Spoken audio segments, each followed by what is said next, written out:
मेरे बाल मुट्ठी में दबोचकर सौतेली माँ चिल्ला रही थी। बता, किसके साथ मुंह काला किया है? ये बच्चा किसका है? मैं तकलीफ से बिलक उठी। छुड़ाने की कोशिश की तो उन्होंने और जोर से बालों को पकड़कर झटका दिया। बोलती क्यों नहीं? उसकी आवाज़ मोहल्ले की दीवारों से टकराकर गूंज रही थी। मेरे आंसू बह रहे थे, जुबान लड़खड़ा रही थी, पर मैं बड़ी मुश्किल से सिर्फ इतना कह सकी, भगवान की कसम, मैं बेगुनाह हूँ। लेकिन मेरा ये सच वहां पर सुनने वाला भला कौन था?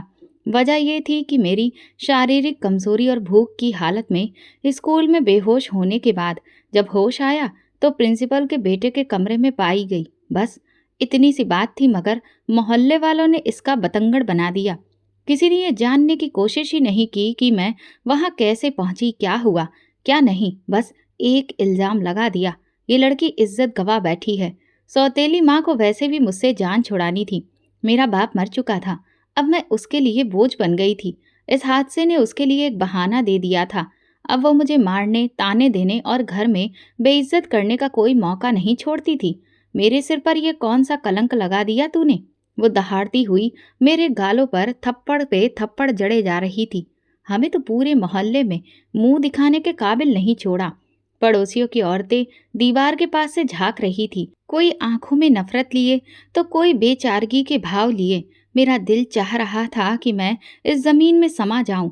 चेहरे पर तमाचों के निशान थे, दिल में बेइज्जती की जलन। मैं बस रोती रही, हाथ जोड़कर दोहराती रही, भगवान जानता है मैं बेकसूर हूँ। लेकिन वहां कोई यकीन करने को तैयार नहीं था, क्योंकि घर के मर्द भी मर चुके थे और मैं एक बदनसीब का निशान बन गई थी। सौतेली माँ ने बालों से पकड़कर मुझे दरवाजे की ओर धकेला। निकल जा, अब यहाँ तेरे लिए कोई जगह नहीं। मैंने दरवाजे की कुंडी पकड़कर उनसे प्रार्थना की। कहाँ जाऊंगी अम्मा मैं? मगर उसके चेहरे पर रहम नाम की कोई चीज नहीं थी। उसने मेरे कपड़ों का छोटा सा थैला फेंका और धक्का देकर मुझे बाहर निकाल दिया। मोहल्ले वाले दरवाजे से सर निकालकर ये तमाशा देख रहे थे। मेरे लिए सड़क पर खड़ा रहना मौत से भी ज्यादा कठिन था। घर वापसी का रास्ता बंद हो चुका था। आसमान पर बादल मंडरा रहे थे। हवा में अजीब सी नमी और घुटन थी, बिल्कुल वैसी ही जैसी मेरे दिल में थी। मैंने अपने दुपट्टे से आंसू पोंछे और बिना किसी मकसद के चलने लगी। पैरों में चप्पल तक नहीं थी। किस रास्ते पर चलना है कुछ पता नहीं था। बस कदम खुद ब खुद एक अनजाने सफर पर उठते जा रहे थे। सड़कों पर लोग अपने कामों में व्यस्त थे। किसी ने पलट कर भी नहीं देखा कि ये लड़की बिना चप्पल, बिना किसी सहारे, आंखों में खौफ और चेहरे पर बदनामी का दाग लिए भटक रही है। दुनिया की भीड़ में मेरा वजूद बिल्कुल अकेला हो चुका था।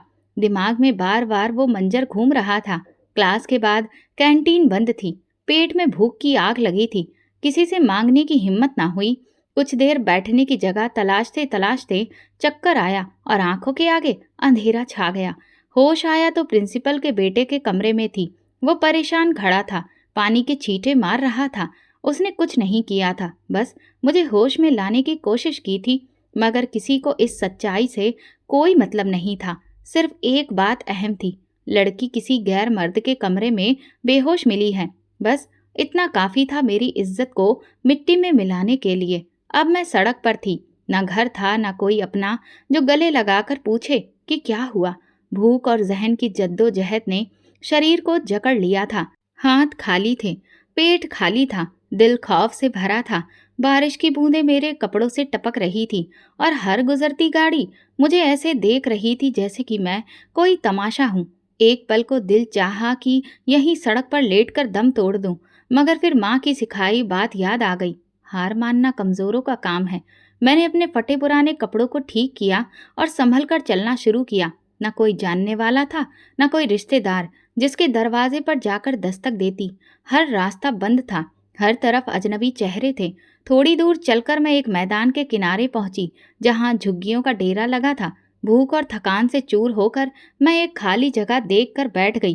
पास पड़ी पुरानी तिरपाल से एक झुग्गी बनाने की कोशिश की।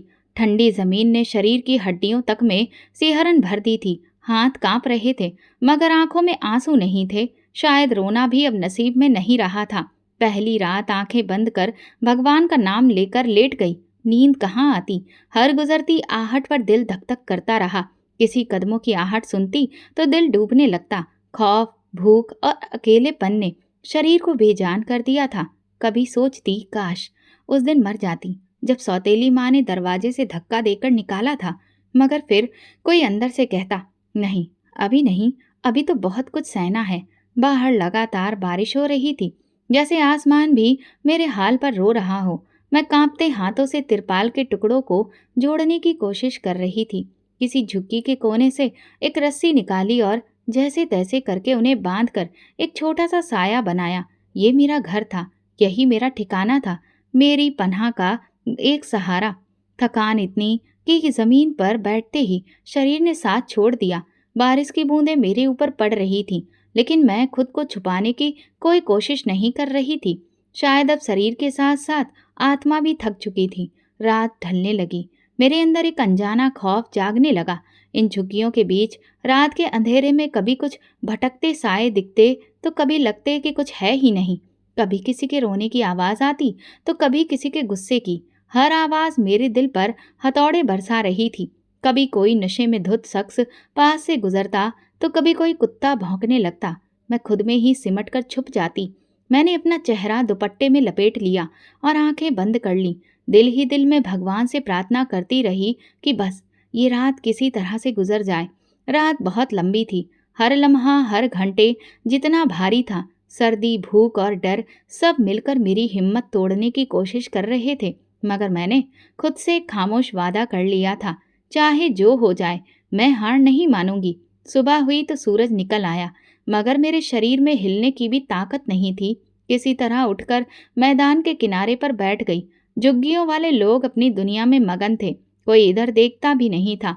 कुछ बच्चे खेल रहे थे, कुछ औरतें बर्तन धो रही थीं, कुछ मर्द एक दूसरे के साथ चाय के गिलास में बातें कर रहे थे। यहाँ सब अपनी जिंदगी की जंग में व्यस्त थे। किसी के पास किसी का दुख सुनने का वक्त नहीं था। दोपहर के वक्त एक बूढ़ी औरत ने मुझ पर तरस खाकर एक रोटी थमा दी। सड़ी हुई रोटी थी, मगर मेरे लिए किसी इनाम से कम नहीं थी। मैंने जल्दी जल्दी निगल कर खाई, जैसे सदियों से भूखी हूँ। मगर रोटी ने सिर्फ वक्त की तसल्ली दी। पेट की भूख कुछ वक्त के लिए टली, दिल की भूख नहीं। 2 दिन यूं ही गुजर गए। कभी कोई फेंकी हुई रोटी हाथ आ जाती, कभी कुछ भी नहीं। बारिश ने कपड़ों को बोझ बना दिया था। शरीर पर कब से ठंड छाई रहती थी। किसी वक्त तो अपने ही वजूद से बदबू आने लगती। शर्म से नजरें झुकाए रखती, मगर खुद से नजरें मिलाना सबसे मुश्किल था। तीसरे दिन की शाम अजीब थी। आसमां सुरमई हो चुका था, हवा में नमी थी और भूख मेरे दिल दिमाग पर पूरी तरह से कब्जा कर चुकी थी। शरीर तो कई दिनों से लाचार था, मगर आज दिल भी टूटने लगा था। अक्सर सुना था कि इंसान शरीर की भूख बर्दाश्त कर सकता है, मगर इज्जत की भूख नहीं। लेकिन मैं ये दोनों तरह की जंग लड़ रही थी। उसी शाम मैं अपनी झोपड़ी के सामने बैठी मिट्टी में उंगलियों से बेमकसद लकीरें खींच रही थी। दिमाग खाली था, आंखों में कोई उम्मीद नहीं थी। तभी एक आवाज़ सुनाई दी। एक बड़ी चमचमाती गाड़ी मैदान में दाखिल हुई। इंजन की गड़गड़ाहट ने सबका ध्यान खींचा। गाड़ी मेरे बिल्कुल सामने आकर रुकी। खिड़की खुली और अंदर से एक मर्द ने झांक कर देखा। उसकी आंखों में दिलचस्पी के अजीब से भाव थे। चमड़े की जैकेट, धूप का चश्मा, खुशबू से भरी गाड़ी, सब कुछ मेरे लिए किसी सपने के जैसा था, मगर सपना जो डरावना भी हो सकता था। वो शख्स गाड़ी से उतरा। पॉलिश वाले जूते, कीमती घड़ी उसका हुलिया बता रहा था कि वो इस दुनिया का नहीं जिसमें मैं जी रही थी। कितने दिन हो गए बिना कुछ खाए हुए, उसने बड़ी नरमी से आवाज में मुझसे पूछा, मगर आंखों में एक अजीब सा भाव था। मेरी जुबान सूखी हुई थी। बड़ी मुश्किल से बस इतना ही निकला, 2 दिन। वो मुस्कुराया, जेब से नोटों की गट्टी निकाली और लहराते हुए बोला, चलो मेरे साथ, काम भी मिलेगा और खाना भी। मैंने अपने आसपास झुग्गियों की बसी हुई दुनिया को देखा। भूखी आंखें, नंगे पैर, सड़ी हुई हवा और फिर उस चमकती गाड़ी की पेशकश। मेरा दिल कांप रहा था, मगर पेट की आग ने इस खौफ को पीछे धकेल दिया। मैंने दुपट्टा संभाला, अपने बोझिल कदमों को उठाया और धीरे धीरे गाड़ी की तरफ बढ़ गई। मेरे हर कदम के साथ खौफ अंदर तक उतर रहा था। गाड़ी में बैठते ही मैंने नजरें झुका ली। डरी हुई थी, सहमी हुई थी। गाड़ी शहर की रोशनी की तरफ बढ़ने लगी। दिल में बस एक प्रार्थना थी, भगवान जी, परीक्षा में डाल रहे हो, उसमें मुझे कामयाब करना। उस वक्त मुझे अंदाजा नहीं था कि मेरे सफर का असली आगाज तो अब होना था। गाड़ी में बैठते ही एक अजीब सी खामोशी छा गई। नरम सीट की खुशबू, बंद गाड़ी में तेज परफ्यूम की महक, सब कुछ मेरे लिए अजनबी था। मेरी उंगलियां अपने दुपट्टे के किनारे मोड़ रही थीं। दिल तेजी से धड़क रहा था। खिड़की से बाहर झांकती तो शहर की चमक दिखाई देती। गाड़ी हवा से बातें कर रही थी और मैं अंदर से टूटती जा रही थी। रास्ते में हम दोनों चुप रहे। कभी कभी वो आदमी मुझे एक उचटती नजर से देखता, जैसे किसी सामान की क्वालिटी परख रहा हो। मेरी सांसें तेज हो गईं। दिल कहता था कि दरवाज़ा खोलकर भाग जाऊं, मगर दिमाग कहता था कि अब बहुत देर हो चुकी है। वापस आने का कोई रास्ता नहीं था। तकरीबन आधे घंटे बाद गाड़ी एक बड़ी सी कोठी के सामने रुकी। ऊंची दीवारें, मजबूत शानदार गेट, अंदर अंधेरे में डूबी रोशनी। गेट अपने आप खुल गया। गाड़ी अंदर आई और एक बड़े बरामदे के पास रुकी। आदमी ने गाड़ी से उतरकर मेरे लिए दरवाज़ा खोला। उतरो। उसकी आवाज़ में नमी भी थी और हुक्म भी। मेरी टांगें कांप रही थीं, फिर भी हिम्मत करके उतरी। अंदर दाखिल होते ही ठंडी हवा का एक झोंका मेरे चेहरे से टकराया। फर्श पर महंगे कालीन, दीवारों पर बड़ी बड़ी तस्वीरें, हर चीज़ अमीरी और रौब की गवाह थी। सामने एक औरत बैठी थी, जिसकी उम्र 50 के करीब लग रही थी। चेहरा सख्त था, आंखों में गुरूर। उसने मुझे एक नज़र देखा और होठों पर हल्की सी मुस्कुराहट आई, ऐसी मुस्कान जिसमें तरस भी था और तमाशा भी। ये काम करेगी? उसने उसने अपने आदमी से पूछा। हाँ, भूखी है, मजबूर है, उसने जवाब दिया। मेरी आंखों में आंसू आ गए। मुझे इस तरह से तोलने और परखने का एहसास हुआ जैसे कि मैं कोई चीज़ हूँ, इंसान नहीं। औरत ने सिर हिलाया। चलो इसे खाने को कुछ दो और कल से काम पर लगा दो। एक नौकरानी मुझे एक छोटे से कमरे में ले गई। साफ सुथरा कमरा था, मगर खाली। एक कोने में बिस्तर पड़ा था और एक छोटा सा अलमारी नुमा हिस्सा। मुझे एक प्लेट में खाना दिया गया, गरम चावल और सब्जी। खाने की खुशबू से आंखों में आंसू आ गए। मैं बस भगवान का नाम लेकर खाने पर झपट पड़ी। इतने दिनों के बाद पेट भर खाने को मिला था, मगर इस सबके साथ दिल में एक अनजाना खौफ उतरता जा रहा था। खाने के बाद मैं बिस्तर पर लेट गई। बिस्तर नरम था, लेकिन नींद कोसों दूर। आंखों के सामने झुग्गियों की जिंदगी घूम रही थी। बारिश में भीगती रातें, भूख से सिसकते दिन, और अब ये महल जैसा घर। दिल कहता था कि कुछ ठीक नहीं है, लेकिन दिमाग खुद को बहलाता रहा कि शायद मेरी किस्मत मुझ पर मेहरबान हो गई है। सुबह की पहली किरण के साथ नौकरानी आई और बोली, उठो, काम पर जाना है। मैं जल्दी से मुंह धोकर तैयार हो गई। मुझे झाड़ू लगवाया, बर्तन धुलवाए गए, कपड़े प्रेस करवाए गए और मैं हर काम चुपचाप खामोशी से करती रही। शरीर थक रहा था, लेकिन दिल में एक उम्मीद की छोटी सी लौ जल रही थी। शायद किस्मत ने अब जिंदगी में कुछ बेहतर होने का दरवाज़ा खोला था। दोपहर को उस औरत ने मुझे अपने पास बुलाया। इधर आओ। मैं सहम कर उसके सामने जा खड़ी हुई। उसने मेरी आंखों में झांका और कहा, काम सही से करोगी तो यहाँ इज्जत से रहोगी, वरना फिर अंजाम अच्छा नहीं होगा। मैंने तुरंत हाँ में सिर हिला दिया। इज्जत, यही तो मेरी सबसे बड़ी दौलत थी, जिसके लिए मैं अब तक सब कुछ सहती आई थी। कई दिन गुजर गए। मैं दिन भर काम करती, शाम को बिस्तर पर गिरकर सो जाती। खाने को मिल जाता, सिर पर छत थी तो भगवान का धन्यवाद देती। कभी कभी दिल में एक धड़कन होती, सब कुछ इतना आसान क्यों हो रहा है, मगर मैं अपने सवालों को दबा देती। अब बस जीना था, जैसे भी हो। लेकिन सच्चाई कब तक छुपती है। पहला दिन जैसे किसी कैद खाने में गुजरा। सुबह सवेरे एक नौकरानी ने दरवाज़ा बजाया। उठ जाओ, काम पर जाना है। मैंने पसीने से भीगा चेहरा अपना चादर से हटाया। शरीर ऐंठ रहा था, कमर में दर्द था, पैर सुन्न हो चुके थे, लेकिन जुबान पर कोई शिकायत नहीं आई। यही तो सीखा था, शिकायत करने वाले जल्दी हार जाते हैं। नीचे बरामदे में सफाई शुरू की। पहले कमरे को साफ करने का हुक्म मिला। हर कमरा एक से बढ़कर एक शानो शौकत से भरा था। सब चमक रहा था। नरम काले कीमती पर्दे थे, लेकिन मैं उन सबको देखने की हिम्मत नहीं कर रही थी। मेरी नज़रें हमेशा ज़मीन पर झुकी रहती। बर्तन धोते हुए हाथों में छाले पड़ गए। गर्म पानी, सख्त साबुन और ठंडी फर्श ने हाथों को जला दिया था। कपड़े प्रेस करते वक्त बिजली की हल्की चिंगारियां उंगलियों को छूकर गुजर जाती थी, मगर मैं चुपचाप काम में लगी रही। हर काम के बाद बस एक ही सोच दिल में आती, चलो कम से कम पेट तो भर रहा है। पेट भरने के लिए, इज्जत बचाने के लिए अपनी आत्मा को मारना भी शायद सीखना पड़ता है। दोपहर को एक प्लेट में सब्जी और 2 रोटियां मिली। थोड़ी देर के लिए लगा जैसे जिंदगी फिर से मुस्कुरा दी हो। गरम खाने की खुशबू ने शरीर में नई ताकत भर दी। भूख ने सारी तमीज़ भुला दी। मैं टूट पड़ी खाने पर। खाने के बाद चाय का एक कप मिला, जो किसी वरदान से कम नहीं था। शाम होते होते शरीर थकान से चूर हो चुका था, हर हड्डी दर्द कर रही थी। लेकिन जब मैं वापस अपने कमरे में पहुंची तो दिल को सुकून मिला, क्योंकि ना जाने कितनी रातें मैंने फुटपाथ पर गुजारी थी, बारिश में भीगते हुए, सर्दी में ठिठुरते हुए।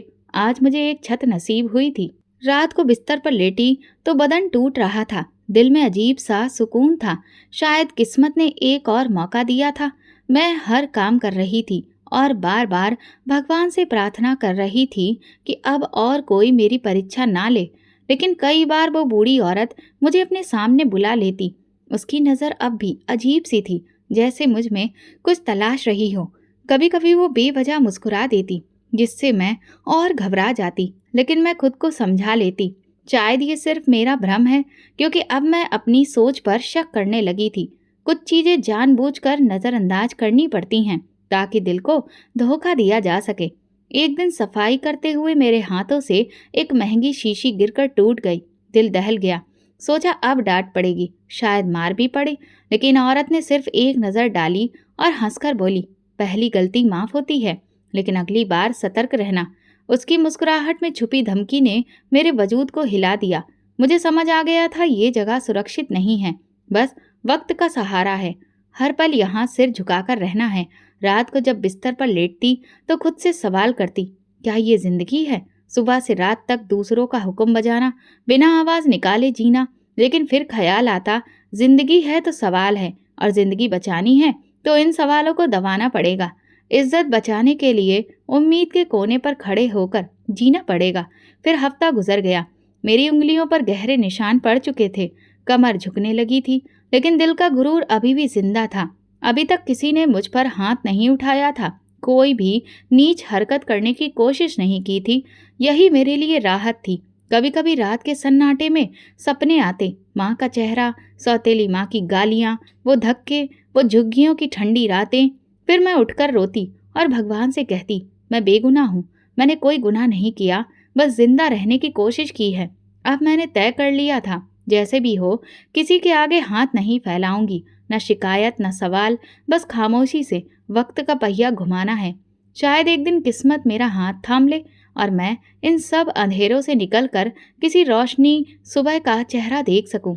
रात का सन्नाटा हर तरफ फैला था, पूरा बंगला अंधेरे में डूबा हुआ था। कहीं दूर से कुत्तों के भौंकने की आवाज आ रही थी। मैं अपने छोटे से कमरे में दुबकी हुई थी, जब अचानक एक तेज चीख सुनाई दी। दिल उछलकर हलक में आ गया। सांस रोककर दरवाजे की तरफ कान लगाए। फिर गुस्से में लिपटी बूढ़ी औरत की आवाज गूंजी। मैं धीरे धीरे कदमों से कमरे से निकली और हॉल की तरफ बढ़ी। अपने दुपट्टे को चारों तरफ कसकर लपेट लिया। हर कदम पर दुआ करती रही कि कोई मुझे ना देखे। हॉल में पहुंचकर दरवाजे के पीछे छुपकर झांका। सामने वही बूढ़ी औरत खड़ी थी। उसका चेहरा गुस्से से लाल हो रहा था।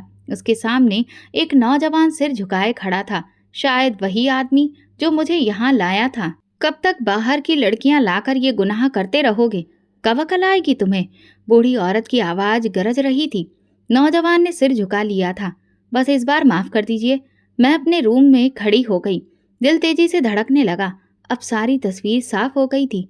मुझे समझ आ गया कि ये जो नरम लहजे में काम की बात हुई थी, ये महज एक जाल था।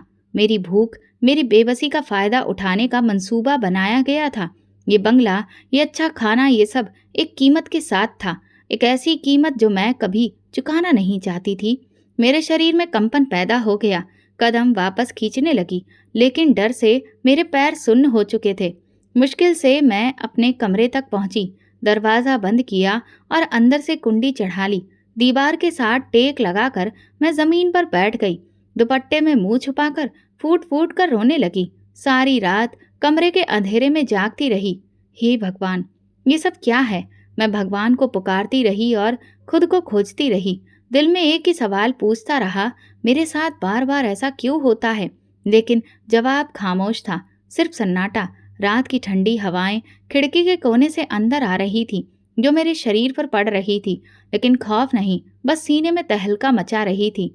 सारी रात तकिए में मुंह छुपाए रोती रही। कभी आवाज़ दबाने की कोशिश की, कभी भगवान से प्रार्थना करती रही। फिर एक वक्त आया जब मैंने खुद से वादा किया, जो भी हो मैं अपनी इज्जत बचाने के लिए आखिरी हद तक जाऊंगी। ये दुनिया, ये लोग, ये झूठी सहानुभूति कुछ भी मेरे इरादे को तोड़ नहीं सकते। अगर जिंदा रहना है तो खुद अपना रखवाला बनना होगा, किसी का इंतजार नहीं करना, कोई मदद नहीं आएगी। भगवान शिव के नाम के साथ, सुबह की पहली किरण के साथ मैंने आंखें बंद की और प्रार्थना की। दिल में अजीब सा सुकून आया, जैसे कोई अंदर से कह रहा हो, हिम्मत रखो, मुश्किलों का वक्त खत्म होने वाला है। कमरे से बाहर निकलते वक्त शरीर कांप रहा था, लेकिन दिल मजबूत था। अब मैं किसी का फरेब नहीं बनने वाली थी। मैंने खुद को संभाला, दुपट्टा ठीक किया और सर झुकाकर अपने कामों में लग गई। लेकिन दिल के किसी कोने में एक नई आग भड़क रही थी। अब हर काम करते हुए, एक कदम उठाते हुए आंखों में एक ही इरादा था, इज्जत पर कभी समझौता नहीं होगा, चाहे उसकी कीमत मेरी जान ही क्यों ना हो।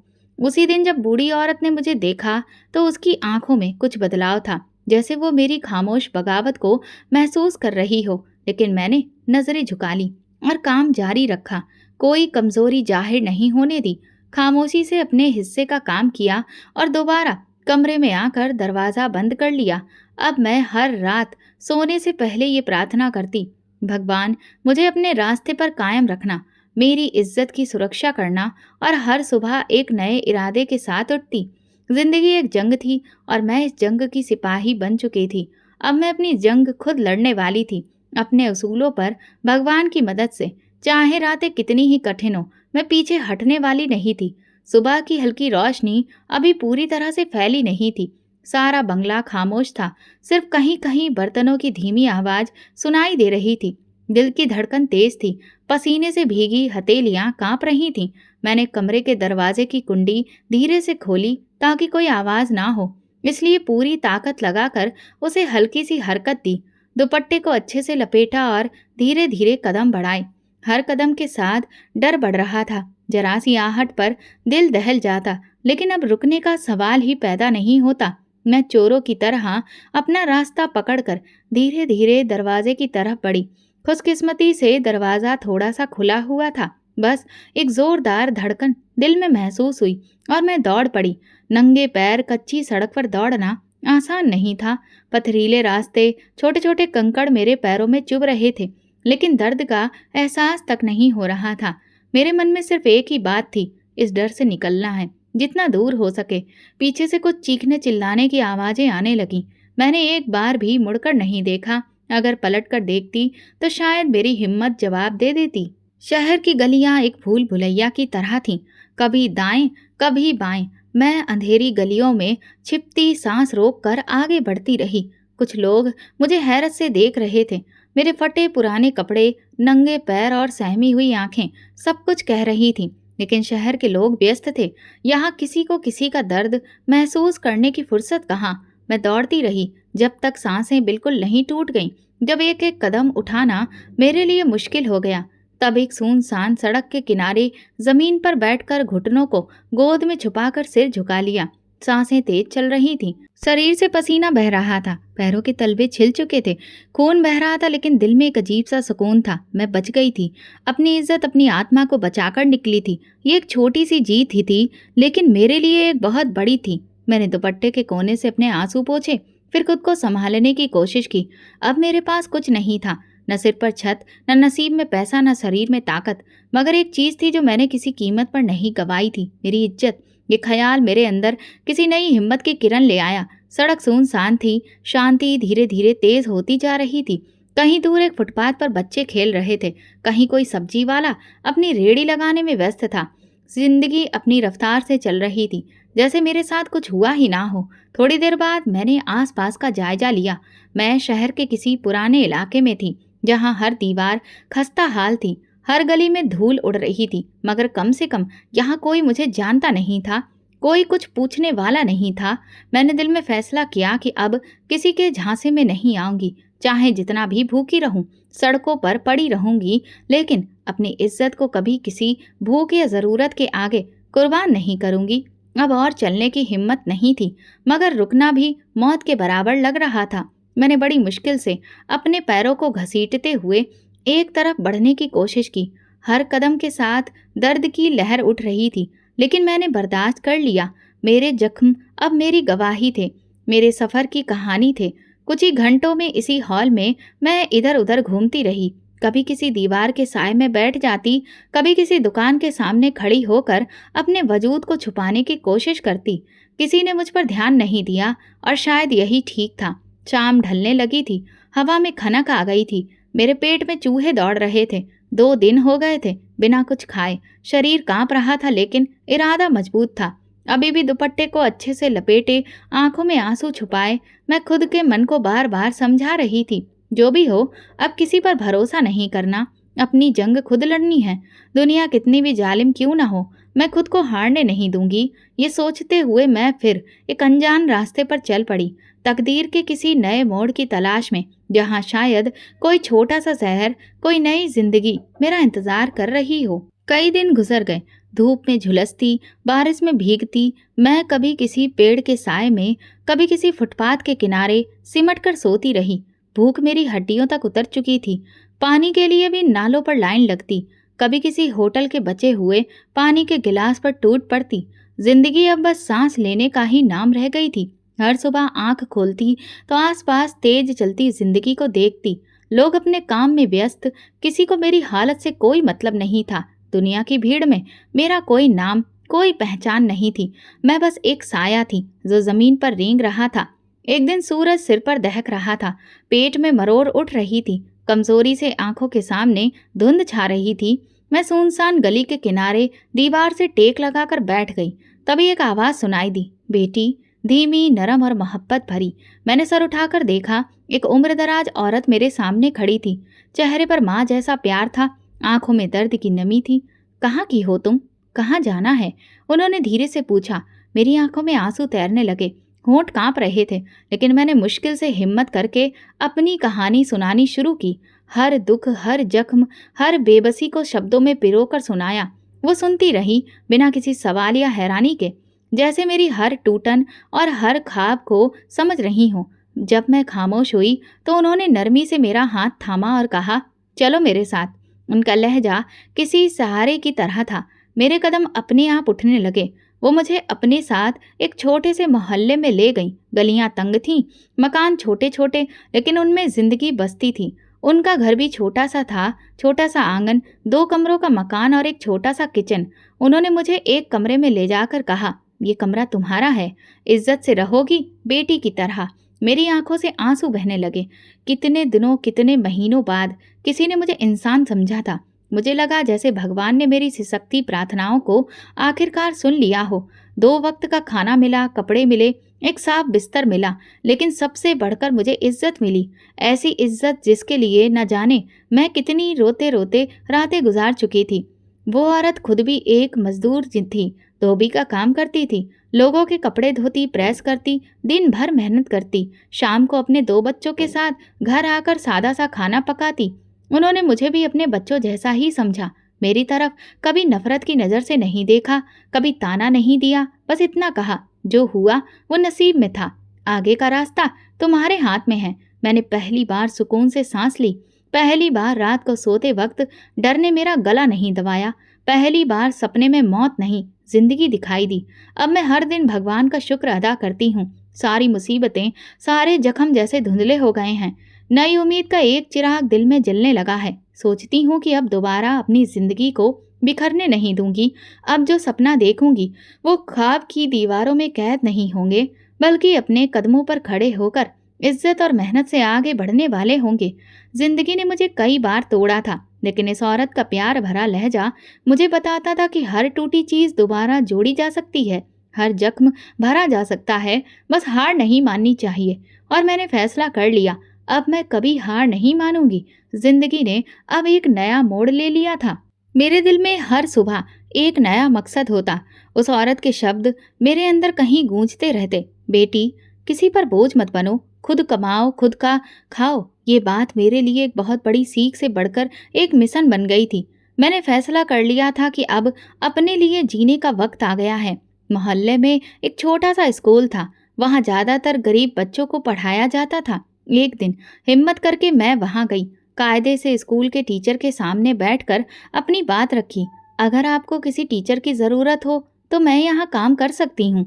वहाँ के टीचर ने मुझसे कुछ सवाल किए और फिर मेरे जवाब सुनने के बाद उन्होंने सर हिलाकर कहा, चलो ठीक है, कल से आ जाना। तनख्वाह थोड़ी कम है लेकिन इज्जत का काम है। मैंने भगवान को धन्यवाद कहा। मेरे लिए तनख्वाह बड़ी या छोटी नहीं थी, असली बात ये थी कि अब मैं किसी पर बोझ नहीं बन रही थी। अगले दिन स्कूल पहुंची तो बच्चों की मासूम आंखों ने मेरा स्वागत किया। बच्चे जो नंगे पैर थे, जिनके कपड़े गंदे थे मगर चेहरे पर खुशी थी। मैंने पहली बार महसूस किया कि शिक्षा देना कितना बड़ा काम है। दिन भर मैं बच्चों को अच्छी अच्छी बातें सिखाती और उन्हें पूरी लगन के साथ पढ़ाती। बच्चे जल्दी ही मुझसे घुल मिल गए।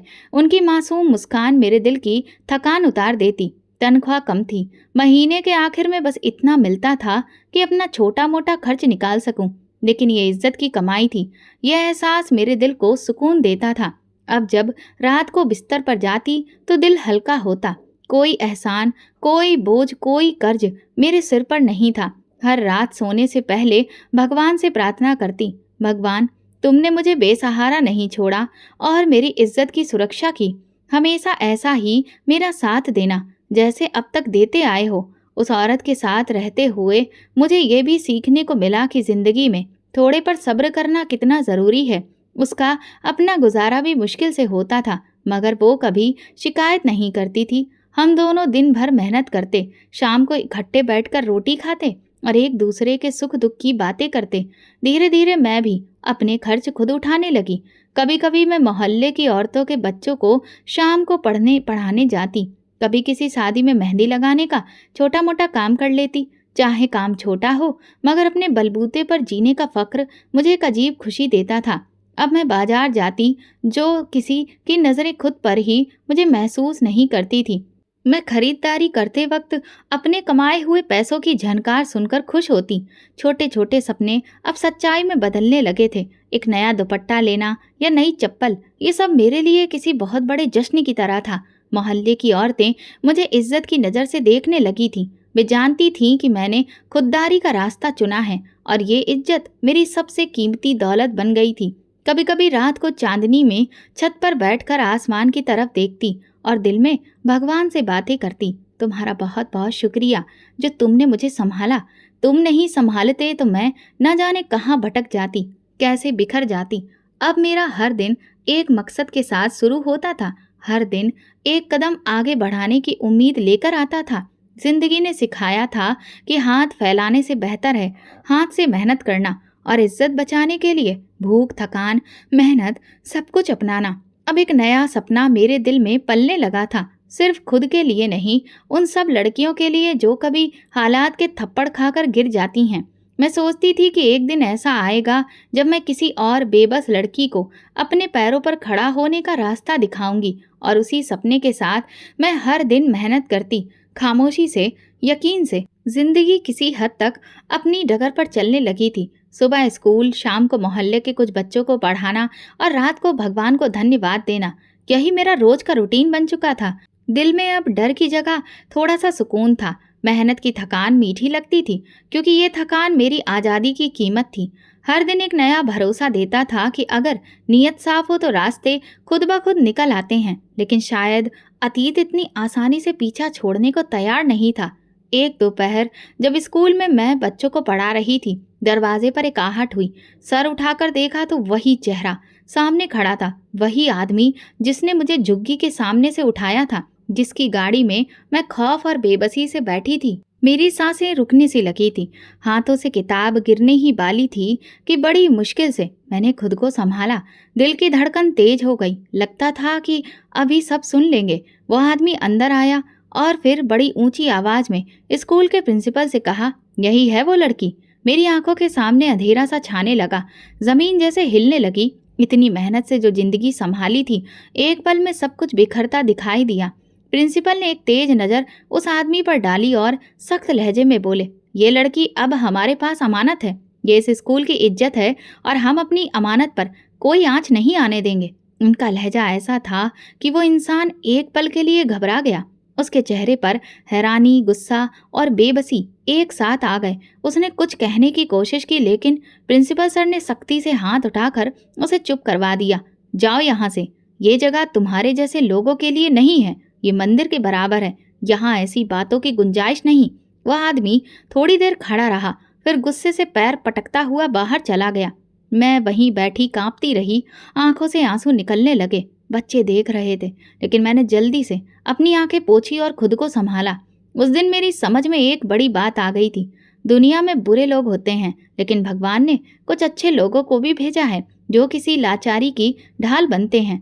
प्रिंसिपल सर जैसे लोग जो दुनिया की गंदगी से दूर बस भगवान के बताए रास्ते पर चलते हैं। जब स्कूल की छुट्टी हुई और मैं जाने लगी तो प्रिंसिपल सर ने मुझे बुलाया। उनके चेहरे पर एक सुकून और भरोसा था। वो नरमी से बोले, बेटी, डरने की जरूरत नहीं। जो इज्जत से जीता है, भगवान उसकी सुरक्षा करता है। हम तुम्हें अपनी बेटी समझते हैं। किसी की बातों या धमकियों से घबराना मत। उनकी बातों ने मेरे दिल पर मरहम का काम किया। ऐसा लगा जैसे किसी ने मेरे जख्मों पर हाथ रखा और वो ठंडे हो गए। मैंने उन्हें धन्यवाद कहा और फिर मैं घर आ गई। उस रात छत पर बैठकर आसमान की तरफ देखा तो सितारे बहुत करीब महसूस हुए। दिल से अचानक निकला, भगवान, तुमने मुझे एक बार फिर बचा लिया। जब मैं अकेली थी, तुमने मुझे सहारा दिया। जब दुश्मन पास आया तो तुमने अपने भेजे बंदे से मेरी सुरक्षा करवाई। मैं समझ गई थी, भगवान, तुम अपने भक्तों को कभी अकेला नहीं छोड़ते। मुश्किल वक्त आता है, परीक्षाएं होती हैं, लेकिन सच्चाई और सब्र करने वालों के लिए तुम खुद ही रास्ता बना देते हो, चाहे वो आखिरी लम्हे पर ही क्यों ना हो। अब मैं और ज्यादा निडर हो गई थी। अब दिल में डर नहीं था कि कोई भी आकर मेरी जिंदगी बर्बाद कर देगा, क्योंकि मैं समझ चुकी थी कि मेरी सुरक्षा मेरा भगवान कर रहा है। और फिर शिद्दत मेरे अंदर और आ गई थी। स्कूल में बच्चों को और से दिल से लगाकर मैं पढ़ाती थी। मोहल्ले में मेरी इज्जत बढ़ने लगी। लोग मुझे इज्जत की नज़र से देखने लगे और ये सब मेरी खुददारी और भगवान की मेहरबानी का नतीजा था। अब मैं जान चुकी थी कि अतीत कितना भी काला क्यों ना हो, लेकिन दिल की सच्चाई और सब्र उसे रोशनी से भर सकते हैं। मेरी जिंदगी अब एक नई इमारत पर खड़ी की जा सकती थी। मैं धीरे धीरे समझने लगी थी, लेकिन दिल के किसी कोने में कुछ बाकी था। मेहनत करके पेट पालना जरूरी था, लेकिन अब दिल चाहता था कि कुछ और हासिल किया जाए। मैं सिर्फ जिंदा रहने से ज्यादा खुद को आगे बढ़ाना चाहती थी। मेरे दिल में एक एहसास जाग चुका था, अगर मैंने अपनी पढ़ाई पूरी नहीं की तो मैं सिर्फ एक डायरी के पन्नों में सिमट कर रह जाऊंगी। दुनिया बदलने और अपने नसीब को संभालने के लिए अब पढ़ाई ही मेरा असली हथियार बन सकती थी। मैंने सोचा कि स्कूल की मामूली नौकरी से गुजारा नहीं होगा। खुद को बेहतर बनाना था, उस मुकाम तक पहुंचाना था जिसकी मैं हकदार हूँ। चुपके से एक प्राइवेट स्कूल का पता किया, जहां शाम और रात के वक्त क्लासेस होती थीं। अपने थोड़े से पैसों को बचाकर मैंने वहां एडमिशन लिया। दिल में खुशी थी, जैसे कई सालों के बाद अपने लिए कोई फैसला लिया हो। दिन भर स्कूल में बच्चों को पढ़ाती, शाम को भाग दौड़ करके उस जगह पहुंचती। क्लासरूम में बैठकर जब अपनी टीचर की बातें सुनती, किताबों के पन्ने पलटती, तो एक नई दुनिया खुलती। जिंदगी आसान नहीं थी। काम और पढ़ाई के बीच शरीर थक जाता था। आधी रात तक घर लौटती तो जान ही नहीं होती। कभी कभी चक्कर आते, आंखों के आगे अंधेरा छा जाता, लेकिन दिल हार मानना नहीं जानता था। जैसे तैसे 4-5 घंटे की नींद मिलती, वो भी अक्सर किताबें खोलकर। पर यह थकान मीठी थी, क्योंकि इसमें इज्जत और उम्मीद छुपी थी। एक नई जिंदगी का वादा। हर दिन जब किताबें पढ़ती, नए शब्द सीखती, तो लगता ये किसी और की नहीं, मेरी ही कहानी है। अब मैं एक सफर पर थी जो एक नई मंजिल की ओर बढ़ रहा था। मेरी पढ़ाई ने मुझे नया हौसला दिया था। अब मैं सिर्फ खुद को नहीं, औरों को भी बदलना चाहती थी। उन लड़कियों के लिए मिसाल बनना चाहती थी जो हालात के हाथों हार चुकी थीं। मैं उन्हें दिखाना चाहती थी कि मेहनत और हिम्मत से सब कुछ पाया जा सकता है। अक्सर जब मैं रात को थकान से चूर बिस्तर पर लेटती, आंखें बंद करती, तो खुद को किसी बड़े स्कूल की क्लास में टीचर के रूप में देखती। मैं बच्चों को ना सिर्फ किताबें पढ़ा रही होती, बल्कि उन्हें जीने का सलीका, इज्जत की अहमियत और खुददारी का सबक भी सिखा रही होती। अब ये सपना मेरा ओढ़ना बिछौना बन चुका था। दिन रात की मेहनत, शरीर की थकान, भूख, गरीबी, सब कुछ इस सपने के सामने छोटा लगने लगा था। अब मैं अपनी कहानी को मातम नहीं, ताकत मानने लगी थी। इसीलिए अब मैं अक्सर मुस्कुरा देती, क्योंकि मैं समझ चुकी थी कि अंधेरा कितना भी गहरा क्यों ना हो, एक छोटा सा दिया उसे रोशन कर सकता है। और मैं खुद को वो दिया समझने लगी थी। गलियों से गुजरते हुए जब लड़कियां मुझे देखती तो उनकी नजरें बदलने लगी थी। अब वो मुझ पर तरस नहीं खाती थी, भरोसा करती थी, क्योंकि अब मैं वो मजबूर लड़की नहीं थी, बल्कि लड़ने और जीतने वाली एक लड़की थी। हर दिन, हर लम्हा मैं अपने आप से वादा करती, एक दिन अपने पैरों पर खड़ी होकर दिखाऊंगी, न सिर्फ अपने लिए, बल्कि उन सबके लिए जो आज भी हालात के अंधेरे में रास्ता ढूंढ रहे हैं। यही मकसद, यही सपना अब मेरी रगों में दौड़ने लगा था। अब मैं सिर्फ जिंदा नहीं थी, बल्कि जिंदगी की तलाश बन चुकी थी। 2 साल के बाद मैंने अपनी पढ़ाई पूरी की, डिग्री हाथ में थी, आंखों में खुशी के आंसू। मैं एक प्राइमरी स्कूल में टीचर बन गई। छोटे छोटे मासूम से बच्चों के चेहरे और उनकी मुस्कान देखकर दिल भर आया।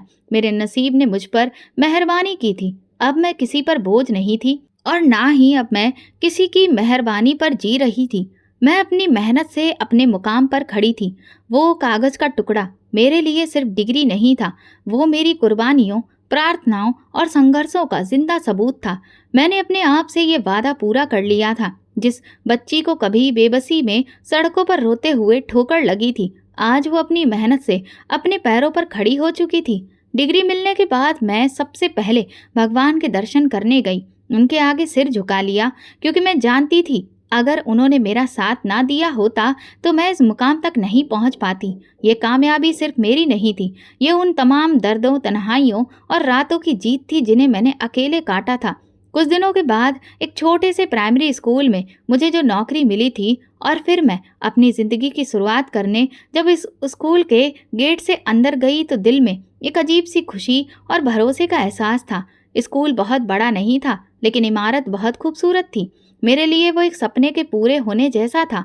छोटे छोटे बच्चे किताबों को सीने से लगाए खड़े थे, उनके चेहरों पर मासूम मुस्कान थी। जब मैं क्लासरूम में पहुंची और मासूम आंखों में उम्मीद की झलक देखी तो दिल भर आया। वो मुस्कुराहटें मेरे जख्मों पर मरहम रख गई थीं। वो दिन जब सौतेली माँ के ताने, बेरहम सड़कों की धूल और झुग्गियों की बेबसी ने मेरे वजूद को कुचलने की कोशिश की थी, आज मेरे लिए तमगे बन गए थे। वो दर्द, वो तन्हाइयाँ मेरी सबसे बड़ी ताकत बन गई थी। अगर मैंने हार मान ली होती, अगर मैंने अपनी खुददारी को बेच दिया होता, तो शायद आज मैं उन गलियों की मिट्टी में खो चुकी होती, किसी बेनाम कहानी का अधूरा किरदार बनकर। मगर मैंने सब्र का दामन पकड़ा, सच्चाई को सीने से लगाया और हर जख्म, हर आंसू, हर ठोकर को अपनी ईमानदारी का हिस्सा बना लिया।